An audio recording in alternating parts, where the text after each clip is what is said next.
Hello. In this video, I'll be explaining how to easily explore your Excel data by asking questions using Q&A, our natural language data visualization tool. We will be using a sample financial data set that contains a list of product segments, the number of units sold, the profit gained, the month, year, and other data points. First, I'd like to start off by showing how Q&A works. I'm interested in the cost of goods sold for each of the product segments for the month of June. I click into the text box and start typing.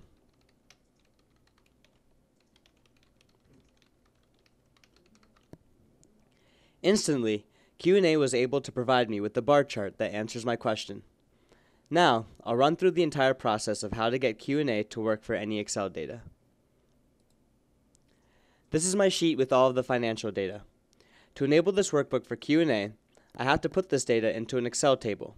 To do so, I select all of my data, click Insert, Table, and since my data already has well-defined column names, I verify that my table has headers and click OK. Now that I've done that, I want to make sure my column names are meaningful, so the questions I ask in Q&A are as natural as possible. This data already has good column names, but we could change the last column from net gained to profit. It's more intuitive to ask questions like total profit by date instead of total net gained by date.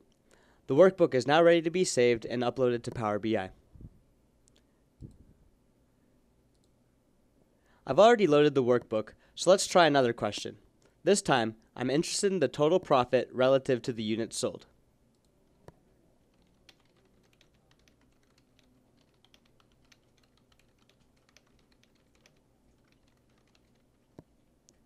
I was curious which segment was gaining the most profit while selling the least amount of units in the last 6 months.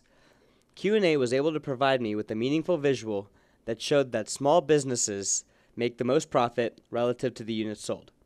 The segment that makes the most profit is government. Now that I've shown you how to get Q&A working on an Excel file, you are ready to start asking questions. Below this video is supporting documentation on how to ask the best questions. I hope you found this video useful, and please make a comment on User Voice if there are other Q&A topics you'd like covered. Thank you.